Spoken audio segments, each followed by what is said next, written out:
I'm going to share my screen real quick and introduce everything, and then we'll get rolling. All right. Can everybody see the screen? Perfect. All right, so hello, everyone. Welcome to our student panel on assessment and socio-emotional wellness as part of the Reimagining Assessment Practicum. Just a few housekeeping things to get through first.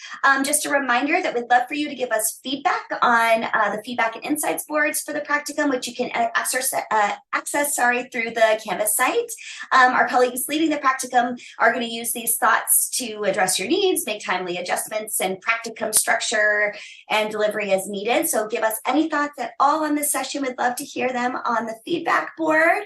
And I just want to remind everybody too about the opportunities for the practicum to sign up for consultations with one of our learning experts on how to implement any kind of alternative assessment practices you'd like into your class, any questions you might have, just anything at all. These are one-on-one 30-minute sessions that are an amazing resource as part of the practicum, so don't forget about them. And let's go ahead and I guess just dive in. So my name is Meaghan Fritz, and I teach in the writing program.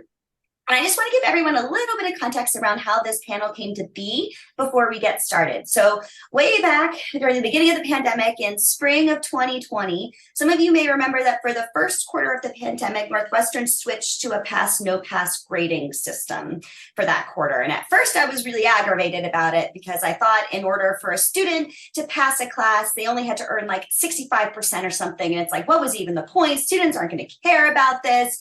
But I paused and I realized that the reason why Northwestern was switching to this system for the spring of 2020, right, was to lessen the academic stress and pressure during this unprecedentedly scary and terrible time. So I dove in, redesigned my class to let students choose which assignments of the course they wanted to work on. And I made all of the grades in the class this kind of pass, no pass for each assignment. And if students for some reason got a no pass, I didn't feel like they did enough work on it, they could revise it again until they got the pass. And honestly, this system just transformed my teaching that quarter. So all the students weren't quibbling with me about pluses and minuses. They were actually reading my feedback and implementing it into revisions. They were working together on group assignments generously and collaboratively. And I just found that removing grades entirely for that quarter changed the culture of the classroom. So in the summer of 2020, I knew that I was never going to go back to traditional grades-based assessment. And a colleague of mine in the writing program, Lisa Del Torto, felt the same way. And we worked together that summer to completely redesign our first year seminars for the fall quarter when Northwestern would return to grades. And as we did so, we researched alternative methods of assessment really intensely and ended up producing this equitable writing assessment module for Weinberg College seminar instructors, which I'm happy to share after the session on our Canvas site. And after our first year of adopting these alternative assessment practices into our classrooms, we decided we wanted to study the results, and we applied for IRB approval for this longitudinal study of our students' experiences. And we now have 3 years worth of interviews with students and course data for our study, which is really, really exciting. So to bring all of this back to our panel today, over the summer, while I was in meetings planning the Reimagining Assessment Practicum with the content committee, at some point somebody brought up the idea of having a student panel where students could express their feelings around grades and alternative assessment practices. And I thought, hey, I know some students who might know a thing or two about that. And here we are today. So there's a lot that we could talk about regarding grades and alternative assessment and students' experiences, but we're going to focus our conversation today on assessment and the socio-emotional wellness of students. So what does that mean? It's not a secret that our students, and students in general, right, have been struggling with mental health and anxiety at unprecedented rates since even before the pandemic. And it was this crisis that then the pandemic made painfully clear to a lot of instructors. And according to, there's a national survey of 74,000 college students in 2019 undertaken by the American College Health Association. They found that 88.1% of students reported feeling overwhelmed by everything that they had to do in the year before the study. 64% reported feeling overwhelming anxiety, and 42.9% felt so depressed that it was difficult to function.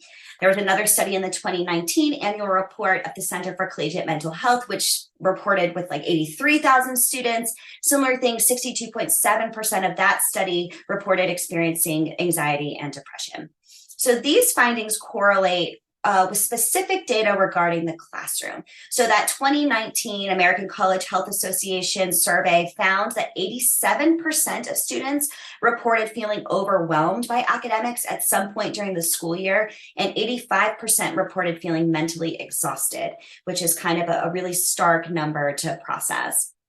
In a study reported by the Pew Research Center from 2018, they were examining students 13 to 17 years of age, but just prior to college entry.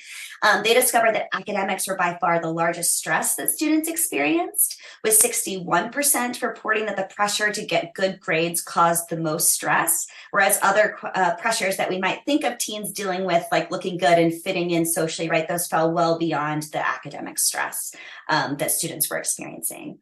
And finally, there's this 2019 article from the Journal of Adolescence and Youth. It found that academic pressure is directly associated with anxiety, depression, and overall impaired health, well-being, and depersonalization of students. In their study, 2/3 of students reported feeling stressed about grades, 59% reported test anxiety, and 37% reported feeling tense when studying. So there's a lot of emerging evidence to support that academic pressure, and the pressure of grades in particular, is a major source of the stress and anxiety overall that is experienced by students. And in addition to students' physical and mental well-being, academic stress and assessment can also impact students' social wellness with other students and with their instructors. So there's this social aspect to this stress that can be detrimental as well. So learning psychologist Alfie Cohn and assessment scholar Jesse Sammel, a lot of my students will recognize these names. They both write at length about how traditional grades-based assessment can harm the relationships between students and teachers, especially when teachers are kind of seen as the gatekeepers of the success that students need to achieve their goals, right? Whether that be getting into graduate school or a future career. And that relationship can be damaged when students are really out for that grade, right?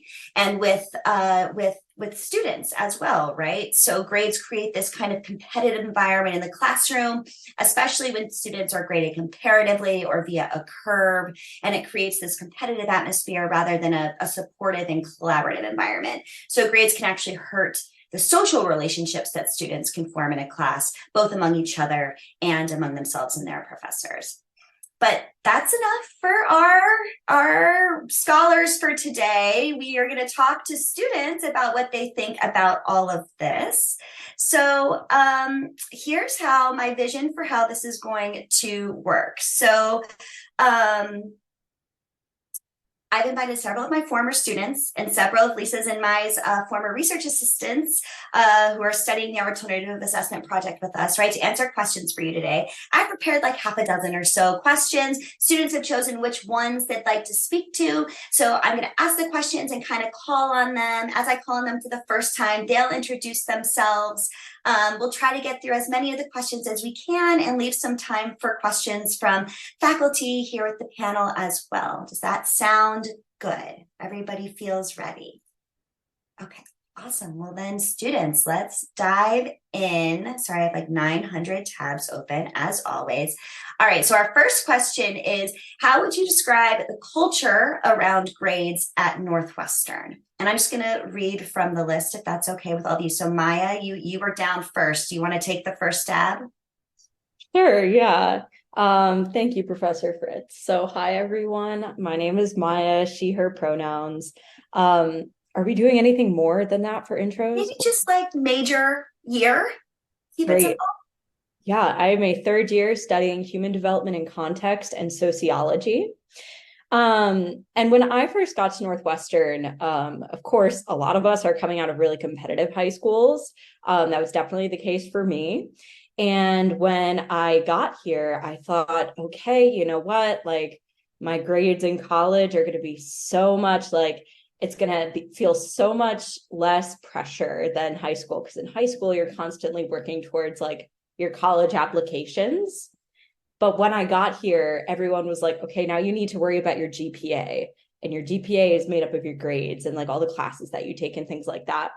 And I've noticed that Northwestern, you know, is similar to other colleges in that sense, where it's just, you know, you're still working for that grade to get that job in the future. It feels very, very much like the continuation of a seemingly never-ending process.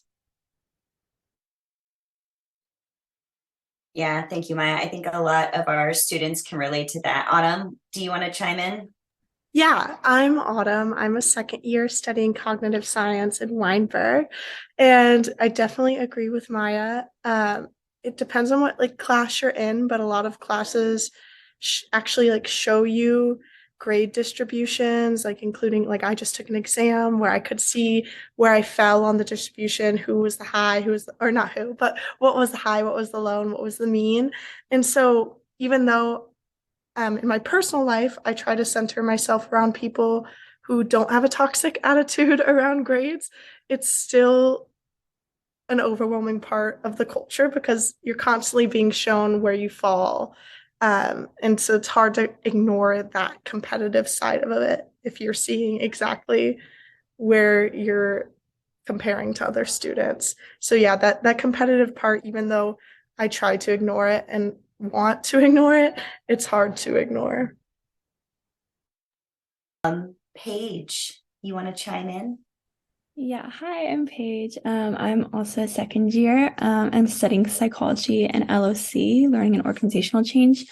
I definitely agree with like the point about like comparison and that how that's a very strong culture here.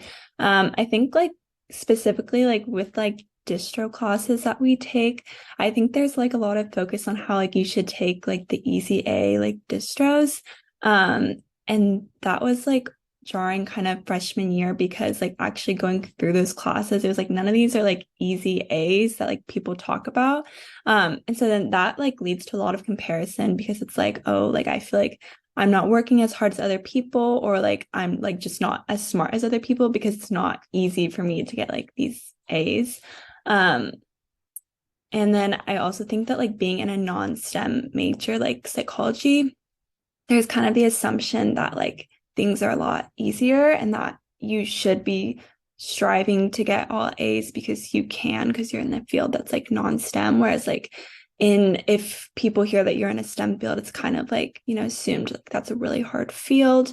And so it's more like acceptable if you're like not getting A's. Obviously, like I'm not in a STEM field, so I don't know, but at least from my perspective, it's just that like since I'm doing like a less hard major, it's like I should be able to get all A's. So, like that's kind of my take on that.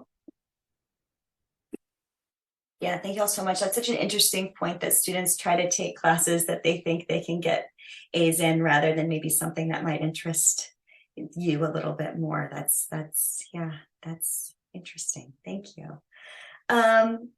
Let's move to our second question. So we've kind of understanding this culture a little bit differently now. How do you think that this culture of grades impacts your learning, your well-being, your relationships with other students, your relationships with your professors, any of the above? And I have Charlotte. You're the first one on this list. Okay, hi, I'm Charlotte. I'm a third year studying global health studies and RTVF. And yeah, I feel like it impacts me because most of my friends are STEM majors, and so I do have the issue of kind of like I feel like my complaints about my classes aren't warranted, like they're not valued, or like they're just not like there's like it doesn't compare to theirs. So oftentimes I feel like when I am struggling with a class, like I have to kind of like keep it to myself because I don't feel like, oh, like my challenges compared to theirs. And it's not even that they make me feel that way. I just feel like others around, like just as a Northwestern community, like makes people who are non-STEM majors feel as if like their issues are just not as important. So I feel like that's one of the big issues. And then also in terms of like professors, I feel like I've found that I have a lot of professors actually who like also adopt like the ungrading. And so like it's like kind of comparing the relationships I have with them versus the classes without ungrading is I feel like there's a lot more of a distance because with the ungrading policy, a lot of times you're getting such like in-depth feedback and stuff. And so like with the classes where it's like more like grades, I feel like I am just like stressing out my grade, but I also like don't even want to contact my professor because it's almost like I don't want them to know that like this is me and associate me with the grade that they have for me. And so sometimes like that can be a challenge is like reaching out. Especially like with the grade distributions when they're like public, like that also, like, I feel like can impact your relationships with students, because like then no one wants to talk about like, oh, what questions did you get wrong, or like where do you need help? And because you're like, oh well, like this many people were able to get 100%. Like I've had friends who've said that in some of their classes, like not only will it's like show the grade distribution, but the professor will like show how many people got this score for each one, so then they can actually like see, oh, like maybe more people were towards like the higher end and not that many people were towards the lower end. And so like it kind of makes you feel alone and like not want to speak to others about where you're struggling. And yeah. Yeah, it's interesting, this idea that I feel like this transparency, I can see that like from a professor standpoint, like maybe they're trying to show the transparency of like who missed one and where the class as a whole is struggling. But it sounds like a lot of students are taking that to heart as where they individually fall and comparing all around, which maybe isn't necessarily what the professor intended and not the best outcome for students, it sounds like. Yeah. Maria, what about you on this topic? Hi, I'm Maria. I'm a third year studying RTVF in psychology. And I basically agree with everything that Charlotte said. Especially like being in RTVF, I have roommates that are STEM. I have a lot of my teammates that are STEM, and whenever we're talking about like, oh, we have so much work to do, if I bring up that I have to write like a script, they're like, oh, but that sounds so fun. And I'm like, it's absolutely fun, but it's also still homework and it's still stressful. But I feel like I can't complain about that because they have a test coming up where they have like math homework that's harder, quote.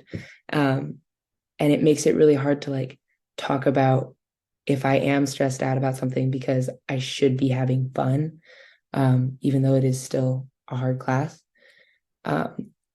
And as for my relationship with professors, again, echoing what Charlotte said, I have had some psych professors that will list out like the exact number of students that got A's, the exact number that got B's, how many got hundreds, what the highest grade was, what the lowest grade was. And that has made it really hard for me to want to go like to office hours and to improve, because I want to find a way to be like, I need help here without it being about like, this was my grade, how can I fix it? Like, specifically right now, I'm in a psych class and we have to do these like short answer responses.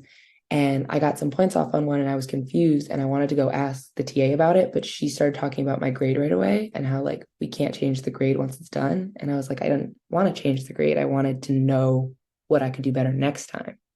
And having that grade looming over it made that conversation more difficult.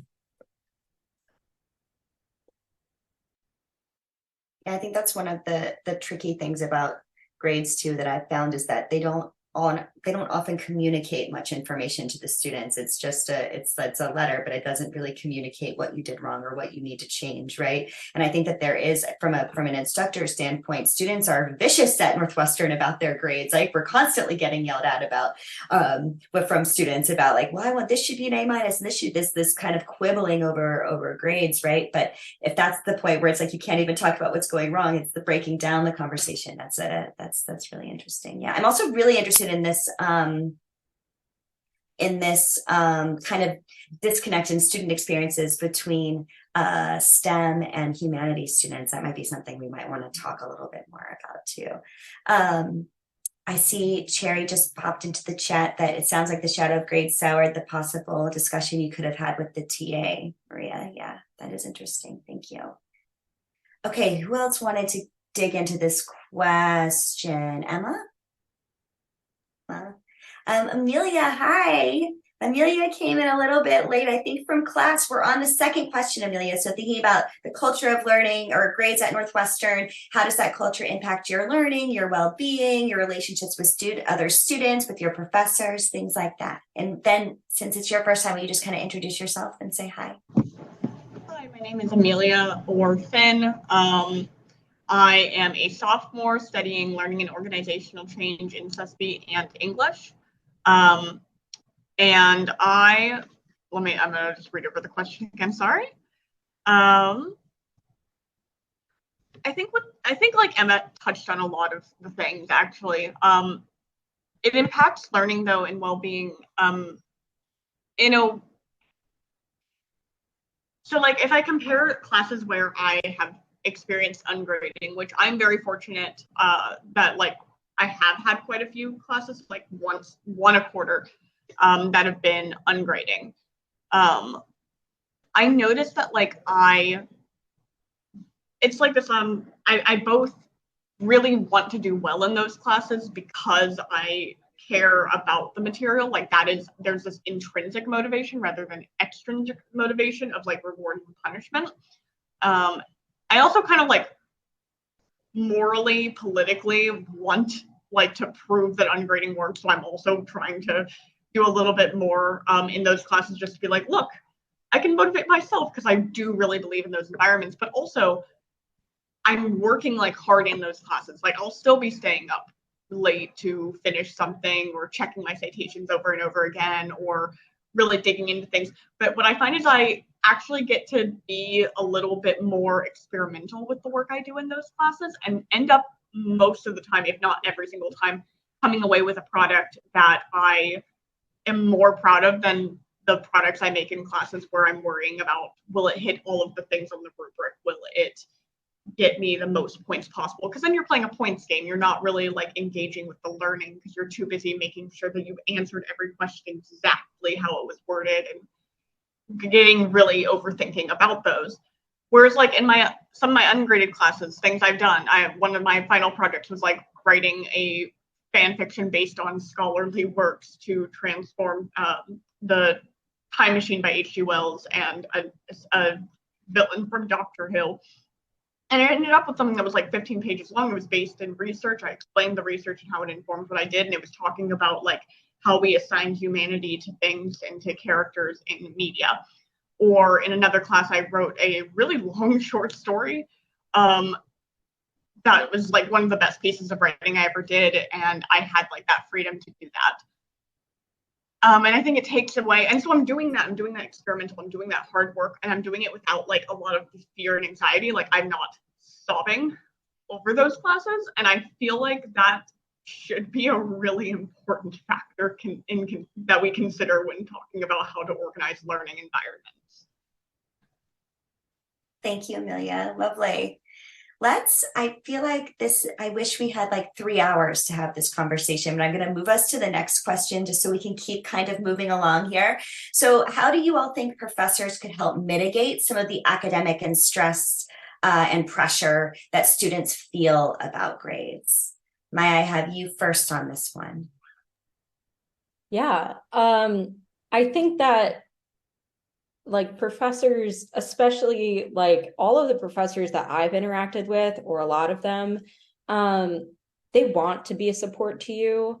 I think though that a lot of the burden is placed on the student to seek out the support from their professors to kind of get that assistance that they feel like they need.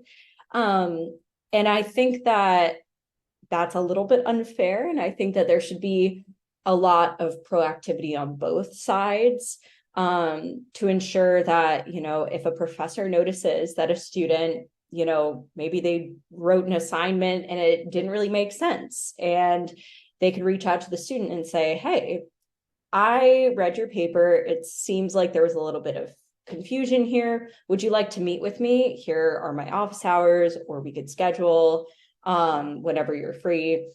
Because I think even though self-advocacy is an essential skill, and I'm not trying to say that it isn't, I do believe that the student-professor relationship can be a lot more reciprocal in that sense.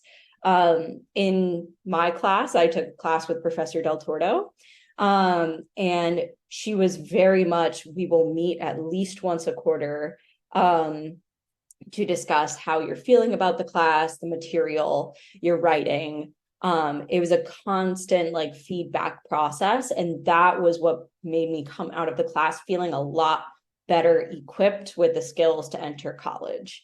So I think that emphasis on reciprocal relationships is really important. Yeah, thank you. That's a great point. Hana-Lei, welcome. Hi, can you hear me okay? So sorry, I'm in the library. Okay, sounds good. I know I need to introduce myself first. My name's Hana-Lei. I use she, her pronouns. I was involved with Professor Professor Fritz and Professor Del Torto's research project in this last year and going into the summer. So kind of in addressing this question, also just like from my own experiences as a student at Northwestern, I have very similar thoughts as Maya actually, in that I think it's really important establishing that relationship in the classroom. I'm a very big like proponent, I guess, of bidirectional learning. Oh, hi, Vanessa. And I think in kind of throughout all of our lives that we are continuously learning. And I think a lot of professors and teachers like at Northwestern do know that. It's just establishing that in the classroom. So maintaining that like cycle of feedback, and not just for the students, but also for professors, and staying, and maybe just even staying in the beginning or throughout the course, and that our professors are constantly learning from our students as well. So establishing more so, I guess, this bidirectional type of learning, and that everyone in this space is learning and is able to take something from everyone. I think that can help mitigate some of like the academic pressure and stress that just comes from being at a college campus in the first place. Thank you. Amelia, what do you think? Hi. So I think I'm going to connect it actually to something that we were talking about in a class that, like, the class was the reason why I was late to this. So there was this Russian psychologist named Lev Vygotsky who talked about how development and learning are connected in the sense that you go from learning through assistance. It's a social interaction that mediates your learning until that you can learn how to do that on your own. But also there is like an extra layer of what if instead of conceptualizing learning as you go from, the teacher tells you it, there's that mediation, or maybe you work in a group project, and then you're expected to still be graded and understood and evaluated individualistically. Like, we have this very individualist mindset that we need to see how smart you are, what you can do in a vacuum where you don't have access to resources or help or the teacher or experts. Like, let's see what you can do on your own without disconnected from that, which isn't really accurate to how we do learning outside of school settings. It's very artificial. It's not accurate in a lot of senses to what we can do in the workforce. And so what if instead of seeing learning as bad as okay, you go from assisted to individual, what if instead it's more like it's this continual social process where you're learning with the professor, they're really invested in sitting down with you, trying to see what your thought process on something is, and then telling you where you went well with that and where you were more misguided. And it's this process of continually getting more and more complex in that, but you never really lose that more collective and that more social aspect of the learning. Basically, why does it need to be this ranking system? Instead, it could just be this space and this community feel and also what was already said, that bidirectional, that kind of mutually beneficial relationship that can happen between a professor and a student. Yes, the professor knows more about the content that they're teaching, but maybe the student has another way of looking at it that could influence how the teacher sees that relationship and sees how they understood it, and they can learn something new rather than a teacher just being an arbiter of, I give you the challenge, I give you the readings, let's see what you can do. I love this theme of collaboration that I think all of you are kind of hitting on, right? This idea that communication between students and teachers is a two-way kind of street that requires both parties to dig in and talk more. I love that. That's lovely. Let's move to the next question. How do you think academic stress and anxiety manifests itself in students' well-being as learners and as humans? And Jameson, how about Autumn? Yeah, so definitely I agree with what Jameson said, but also I just feel like academic anxiety spills over into every part of my life and what I've noticed all my peers. Even though I consider myself as someone experiences high levels of anxiety. I've realized that a lot of my peers experience similar levels of anxiety. But it's just hard to separate the different components of your life. So if I am upset with a grade or upset with a class, I feel overwhelmed by a class, it's really difficult to relax in a social situation or just relax in general. And it's also just hard to adopt like an improvement mindset when I'm anxious as well. I think I'm very much more worried than focused on improving, which I think defeats the purpose of maybe not getting the grade you want. Like an example would be like, I had an exam last week that I didn't feel that happy about, and I was anxious to attend the class for that I took that exam in, even though I really should be trying to improve my grade in that class, pay more attention in that class. I was so anxious to even attend because I was embarrassed and worried about my grade. Yeah, thank you. Thank you. Philip, what about you? Welcome.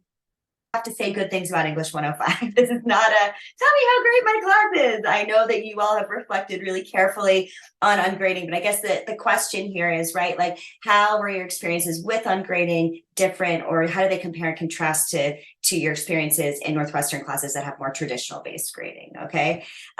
Charlotte, you're the first one on this list. Yeah, so I don't know if Professor Fritz will remember this, but I remember like our last meeting when I came to her, I told her how it like being in the ungrading class made me like it kind of triggered my perfectionism even more. But I have come here to say that it actually has changed. Like I think it was the shock of having a class like that for the first year, because I've had probably now like 4 or 5 classes that have ungrading.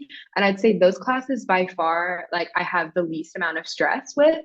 So I definitely feel like it was like an initial kind of like transition process, because I had just like come from like grading and everything, and then to that, especially like having one class that's ungrading and then 3 classes that aren't, it's really hard sometimes, because it's like in one space your like head is completely different. Like you're like, I was genuinely working on the feedback. Like I really liked getting like thorough feedback. It felt like one that I was actually being heard. I feel like I've turned in papers here where like I've written 10 pages and I get like 2 sentences and I'm like, did you even read my paper? Like so I feel like it definitely changes your mindset going into other classes, especially like writing like classes. Like you're like, okay, like I did all this work and just a sentence, like the grade no longer is like fulfilling, if that makes sense. And so that's kind of been my experience. Like currently right now I have 2 classes that practice ungrading and then 2 that don't. And definitely the ones that come with grades, I'm a little bit more stressed about. And I find that I've had a bunch of classes that with ungrading that emphasize like mental health. Like one of mine, she gives mental health days that like she's like, you don't need to explain what's going on. Like you just get the day off to like work on your assignments and kind of like catch up and not have to stress about your classes, which obviously we're on the quarter system. Not every professor is going to be able to give that. But that like I find that that's emphasized more. And then the classes with grading will have like a little blurb about mental health and they'll like talk about CAPS. And I'm like, okay, if you know this school, you know that resource is just not helpful. And it almost feels like a slap to the face sometimes when like they mention those resources.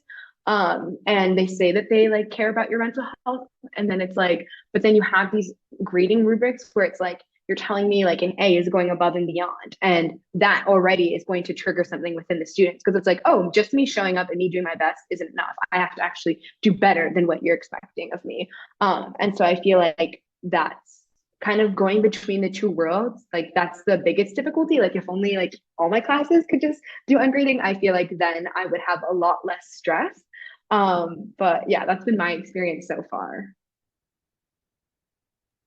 I love hearing the follow through, Charlotte. I remember that conversation dearly. Lots of students in my first fall quarter seminars are doubters at first about ungrading and whether it can work, and they fall on different levels of it as we get to the end of the quarter. But that's so cool to hear the progression between now that you've had it multiple times and in different class. Kind of jump real quickly before we get to, we've already got a couple questions coming in from faculty members for all of you. So I'm going to jump around a little bit. I just want to give Maya and Hana-Lei a second to talk about the research they've done, because they've done so much work for this project.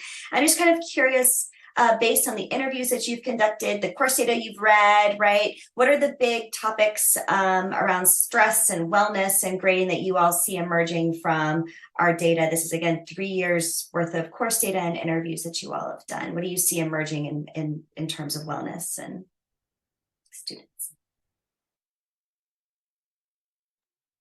Sorry, who was first? Maybe Hana-Lei, you want to go first?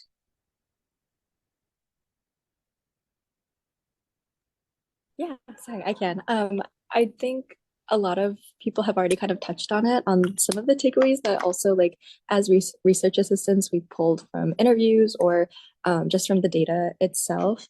I think in addition to some of the themes of like mental health, motivation with like intrinsic and extrinsic, and then also just like themes of collaboration and community within that, my own takeaways that I kind of, I guess, like was really reflecting on a bit more was how a lot of students, even within like ungrading class, had this expectation for what grades meant, and especially like at like a prestigious or high-ranking university, and kind of this maybe expectation that it's meant to be hard, that it's meant to be like very taxing, it's meant to be stressful, and it's meant to give you a hard time. Whereas when then going into ungrading classes, having that shift to be more on like collaboration and community, and seeing like students have so many takeaways from that was really powerful.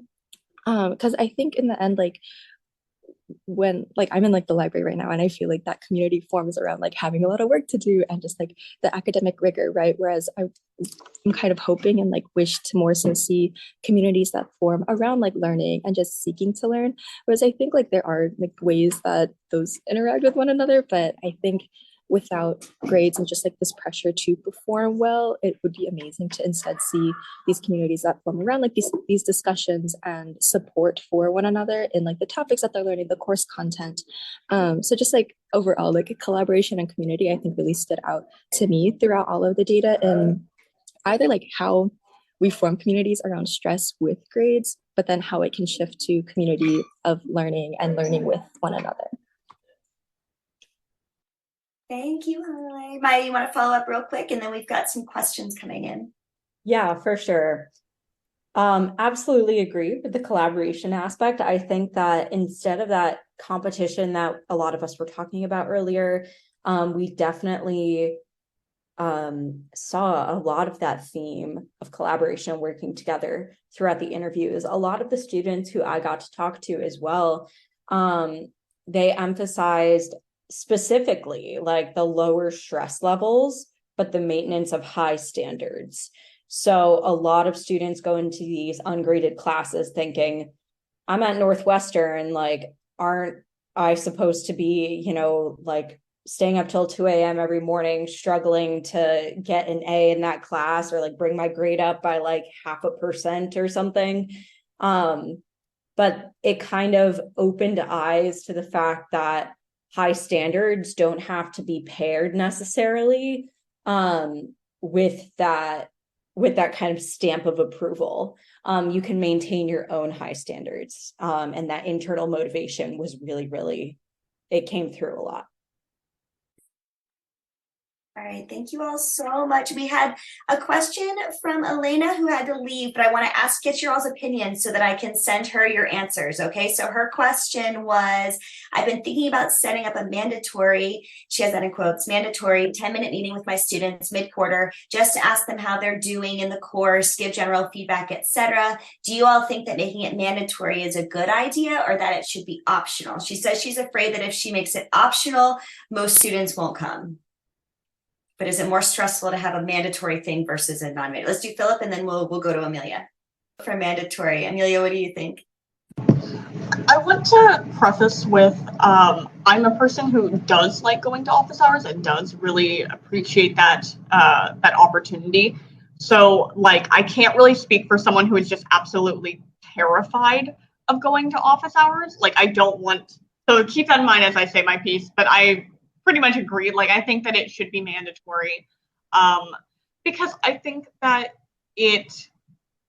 so long as you aren't like rating how you act in those mandatory meetings, like I think it's a good opportunity to have that check-in. I think it's a lot like the reflections that we had to do in your class. Like it's a different form, but like that was also a mandatory thing, but it was a mandatory thing that was very ingrained and very much based in improvement. This isn't about you need to do a performance, you need to, and you're going to be graded on exactly how you behave. This is a way to reflect. It is like we had mandatory meetings at the end of our class, and those weren't things to be like scared of. And I also think that if these are mandatory in these classes, in these environments, especially if these classes are ungraded, and are giving you feedback like this, first of all, that feedback is just going to be so invaluable, and it's also going to potentially make going to office hours a lot more comfortable. Like I feel like I had a lot of classes where there was some kind of mandatory meetings with teachers early on in my Northwestern career, and that kind of broke that ice, because going to professors' office hours is just a really good resource for students to have, and having already done it a couple times in a safe environment is going to be, and like that's being told you need to do this versus you need to take the initial initiative to figure out how to do that. I think that that is a great way to teach that skill. Yeah, I love that. Thank you, Amelia.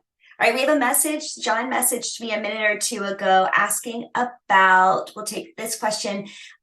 He'd like to hear your perspectives on how you all distinguish, or students in general distinguish, kind of corrective feedback from negative feedback, especially if maybe a student isn't doing so great in a class.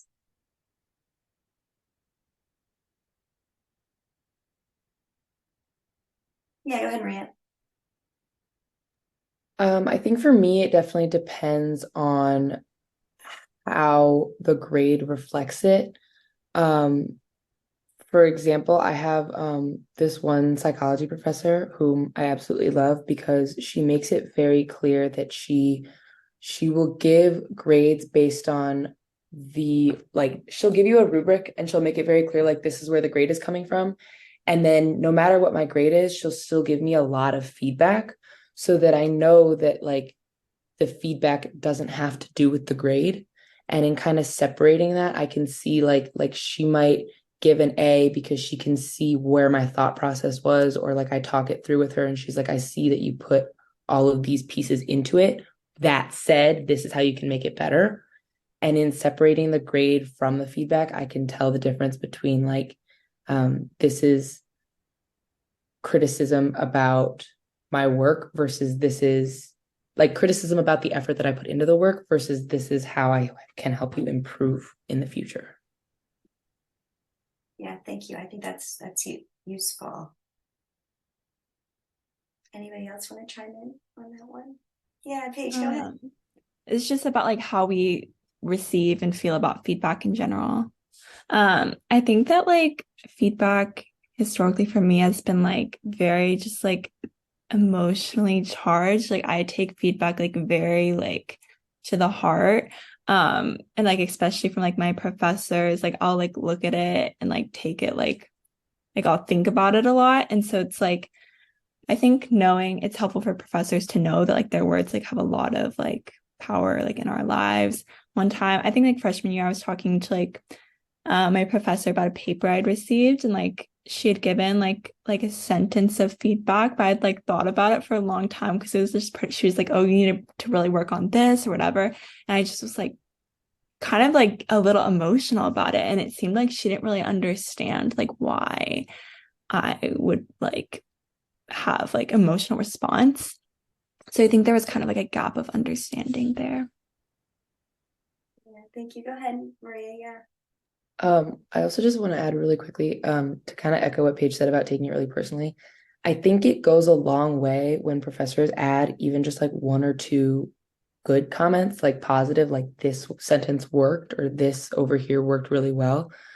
Because then I can see that it's not only the negative, it's also positive too. So it tells me that you really did read the whole thing, that I'm not doing everything wrong. And then, because I also take feedback very personally. So it's not that it's like, oh, I failed at this part, but it's also like, okay, I did good over here. I just need to improve here. Wonderful. Charlotte, did you want to look like you want our last word here in our last minute? Sure. I was gonna kind of like echo what everyone's saying and like also like yeah, I agree with Maria, like adding in some positive remarks. But also just like being like really conscious of like phrasing of like words and stuff. Just because like I feel like sometimes when it's just like don't do this or like this could have been better like this, like those kinds of words are actually like impactful and they don't really I mean sometimes they motivate me to do better because I don't want to see those kinds of things, but like it's also like we were talking about earlier, it's like that's also can be emotionally draining because it's like you start thinking about this like oh my gosh like they think I'm a terrible writer or whatever it may be, like you oftentimes kind of like give it more weight than like the professor meant for it to. And so again just like being more conscious about how things are phrased and then also like not harping on every single detail. Like some things like you don't like maybe there was a slight grammar issue, like just let it slide, like focusing more on like the bigger issues that actually need to be improved. I think can go a long way because when it's like you read your paper and you just see that like there's a whole bunch of like red marks on it, you're like, oh my God, like what did I do wrong?